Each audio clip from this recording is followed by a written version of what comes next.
Hey, what is going on, everybody? This is Beanie. Welcome back to another video. Yesterday, we did the top 10 first basemen in Diamond Dynasty. I'll have a link to that video in the description down below if you want to check that out. But today, we are going to be doing the top 10 second basemen in MLB The Show.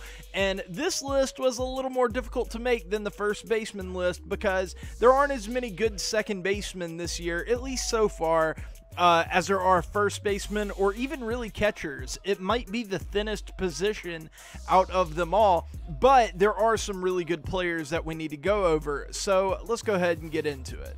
Okay, first off, for a few players who just missed making the list, we have the 83 overall Aaron Hill, the 82 overall Jed Lowry, the 82 overall Scooter Gennett, which it broke my heart to leave him off the list, but I had to, the 88 overall Bill Mazeroski, and the 83 overall Daniel Murphy. All right, with that being said, let's go ahead and get into the top 10.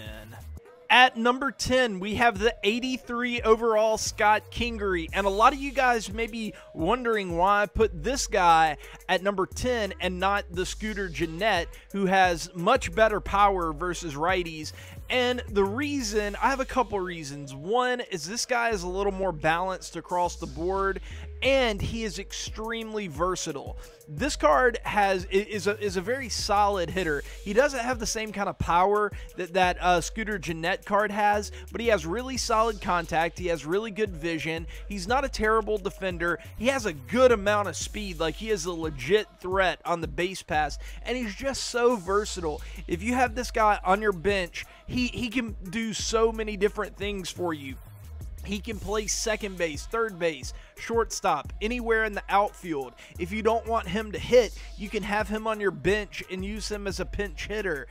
He can just do so many different things that I think that I would be wrong to leave him off the list, even though I really do like that Scooter Gennett card a lot. And there were even a couple other cards that maybe needed a mention on here, but man, this Scott Kingery, he's just so versatile. I think this is one of the most... Last year, I remember one of my favorite cards was that Chris Taylor card. I think it was a Player of the Month Chris Taylor.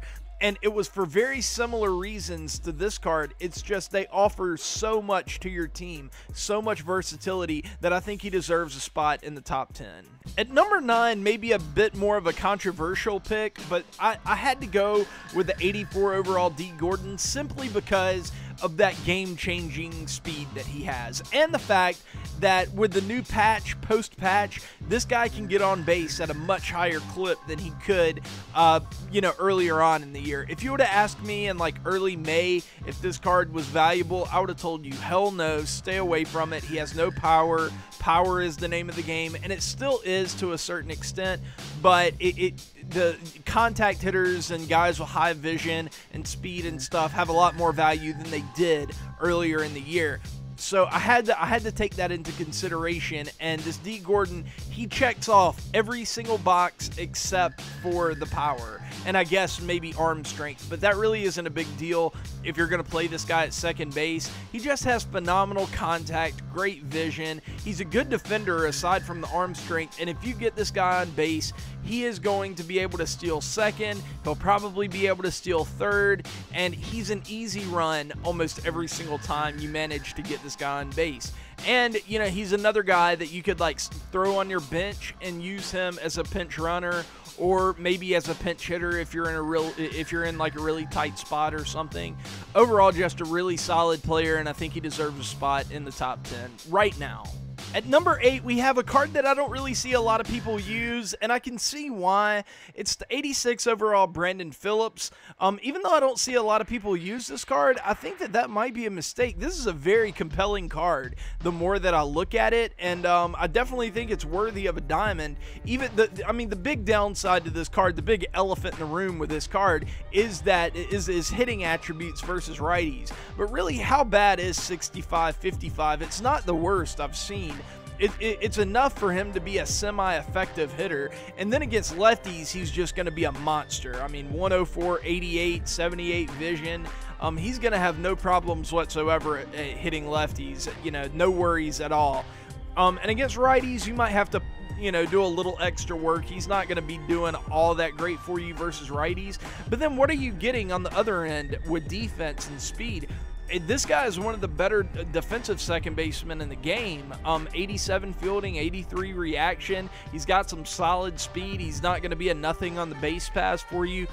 So kind of a five-tool guy. The only thing that he doesn't have is like a really elite arm or anything like that. And then he doesn't hit righties all that well, but he hits them well enough that the fact that he hits lefties so well kind of makes up for it and kind of turns him into that five-tool guy, even though he's not fantastic versus righties. So I think he definitely deserves a spot in the top 10, and that's why he comes in at number 8.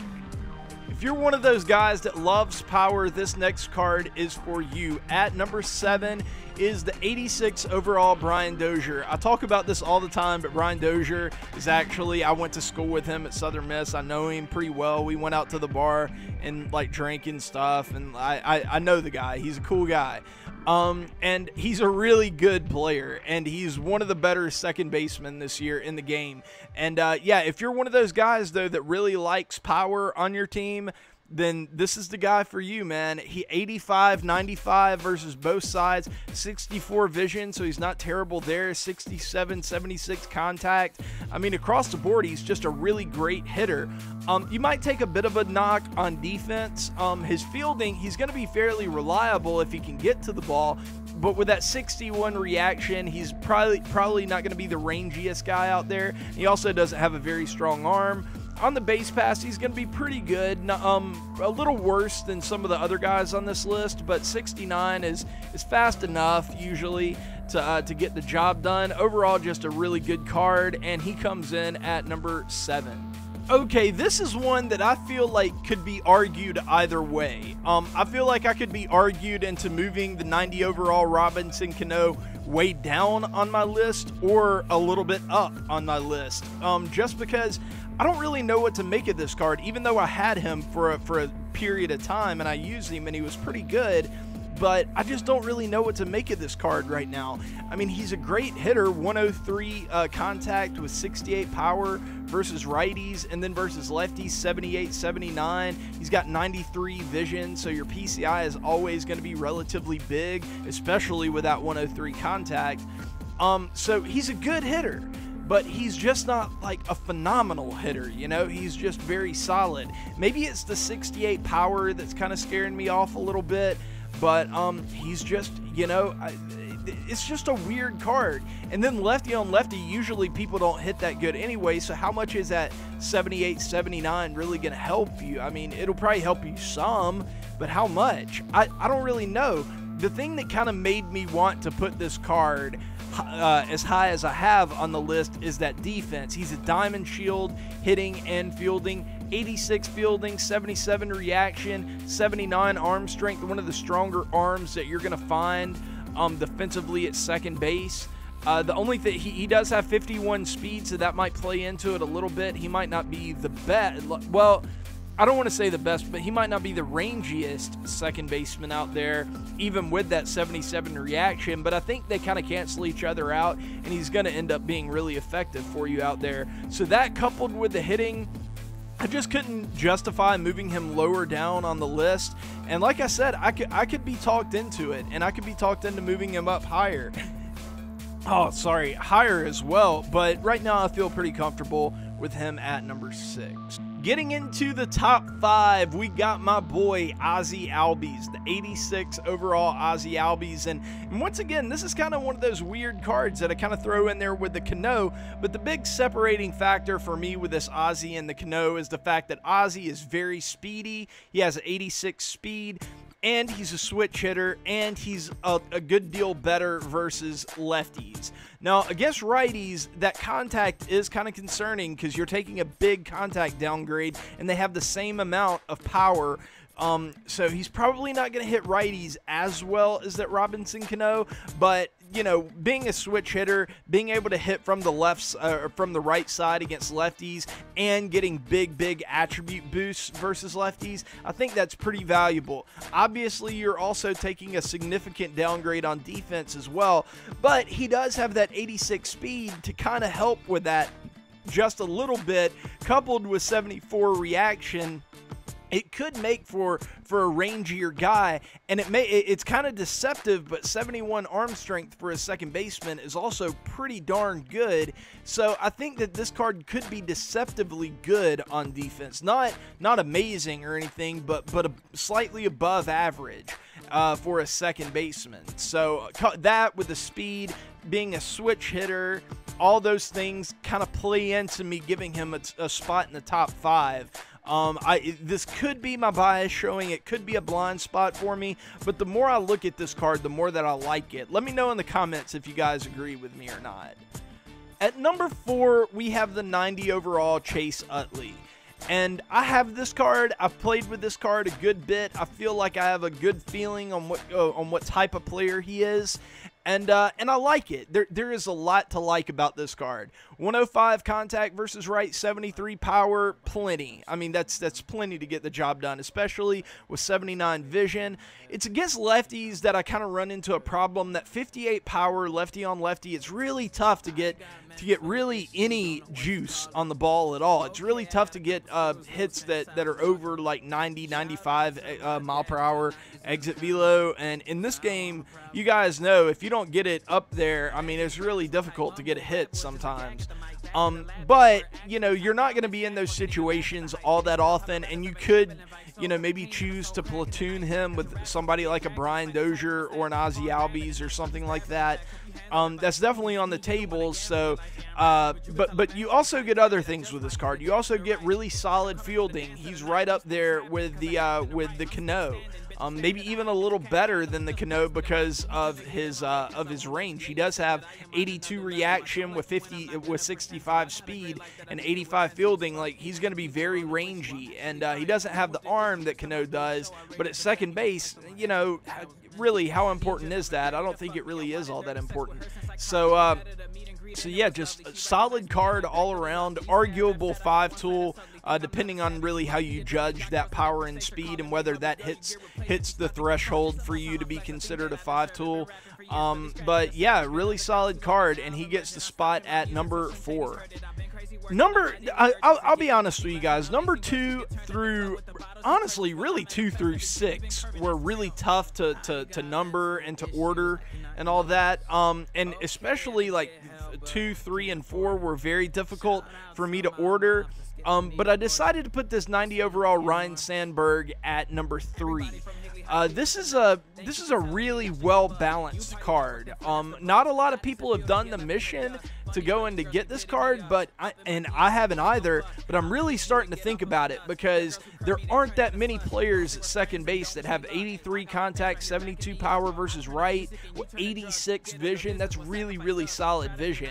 And then versus lefties, 95 contact with enough power to be a factor, you know, and then you just get excellent defense with it, 90 fielding, 78 reaction, 69 speed, a really strong arm.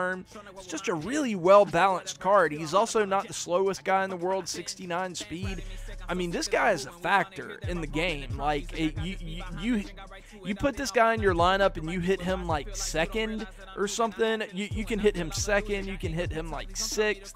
He works in a lot of different areas, and because of that, I had to put him in the top 3. Like I said, it's a thin position right now. So let me know if you disagree, and if you want to know the parameters of how I did this list, just to interject here for a moment, if you want to know like the rules and everything, I'll talk about those in my first 2 videos. So just go to the playlist, watch my first 2 videos, and I explain all the rules of this and how I pick players there. All right, at number 2, I had to put Jose Altuve. Usually, I'm in camp anti-Altuve. I love Altuve in real life, but in the game, I've never been that big of a fan of using his card, partly because I don't like hitting with shorter players, but I've actually started to come around on that a little bit. I've started to be able to use them a little bit better. And this year, I mean, with him being able to break the contact barrier, and they've started to give him better and better power, I'm starting to think that Jose Altuve is really starting to come into his own on MLB The Show or in Diamond Dynasty. So I had to give him props here. I had to give him the number 2 spot. He's just such a good contact hitter. He hits both righties and lefties about equally as good. Has really high vision. His PCI is always going to be really big. Doesn't have the strongest arm in the world, but he's extremely rangy. 78 reaction to go with 89 speed, 88 fielding, very reliable. And whenever you get this guy on base, he is a big-time factor. He is a guy for your opponent to worry about. He is a guy that forces your opponent to make mistakes. He can turn that single into a double very easily, and that's going to be in the back of your opponent's mind. This is the perfect guy to hit like second behind a Bryce Harper, or if you want to go with a more advanced approach, to hit him second behind a Bryce Harper. I think I said behind before I meant in front of a Bryce Harper or somebody like that, or a guy to hit second behind Bryce Harper if you want to get like more advanced or something. Just an excellent hitter, excellent hitter, good defense, good speed, all around solid card. So he gets the number 2 spot. I'll be honest with you guys, I hate this pick. I hate this pick. I hate putting the 97 Joe Morgan as the number 1 second baseman in the game. And in the comments, I almost want you guys to tell me why I'm wrong by doing this. But the more I look at it, the more I'm just like, I don't know how I could justify leaving him off. The best argument that I could come up with is that he is an extreme platoon player. He hits righties fantastic. 108, 92, 110 vision. That is about as good as it gets for a second baseman ever. There's probably not going to be another second baseman in the game that hits righties that well. Maybe like a Roberto Alomar or something like that. I don't know. But against lefties, he's not good at all. 64, 42, that 110 vision will help out a little bit, but still, that's not good at all. So, how does this guy get the number 1 spot whenever that's the case? Well, it's just, my God, he's so good against righties, and then once you get past the hitting, he's just so good at everything else, too. He's probably the best defensive second baseman in the game. He has a ton of speed. He has perfect stealing. There's just so much to like about this card. There really is. The only thing that you can hate on is that this card fucking sucks against left-handed pitching. And that's a factor. That is a definite factor. And for those of you wondering why Jackie Robinson isn't number 1, go watch the first 2 episodes. I'll explain why in that. But back to Joe Morgan. He is just such a factor in every regard of the game except hitting left-handed pitching. So, am I wrong in this? Is it like Ryan Sandberg? Is it Jose Altuve? I don't know. I really don't. I don't know how much I should value everything else against valuing how he hits against lefties. I don't know. This one is a very, very tough one for me, because I could definitely see an argument to put Altuve ahead of this guy because of the balance and all that. But whenever we're talking 92 power versus righties, and like, you can protect this guy, right? You can put a big-time righty bat behind this guy that murders lefties and kind of protect him in the lineup, and then you have less of an issue, right? I don't know, man. I feel like I'm wrong, but I can't get my head to talk me into why I'm wrong. So for that reason, I have to put him at number 1. So yeah, guys, that is going to do it for this episode of my top 10 countdown. I hope you guys enjoyed it. Sorry I kind of rambled there at the end about going and watching the rules. I always forget to talk about the rules of how I pick players and everything at the beginning. So I always have to remind guys, like, go watch this video, or I have to remind them what they are or whatever. It's really annoying. But anyways, guys, I love y'all. I will see y'all later. If you guys like the video, please leave a like. If you're new, please subscribe. I'd really appreciate it. Leave a comment. It really helps me out. It legitimately does. Tell a friend about this channel. That'd be awesome. And yeah, I will see you guys later. But until then, peace.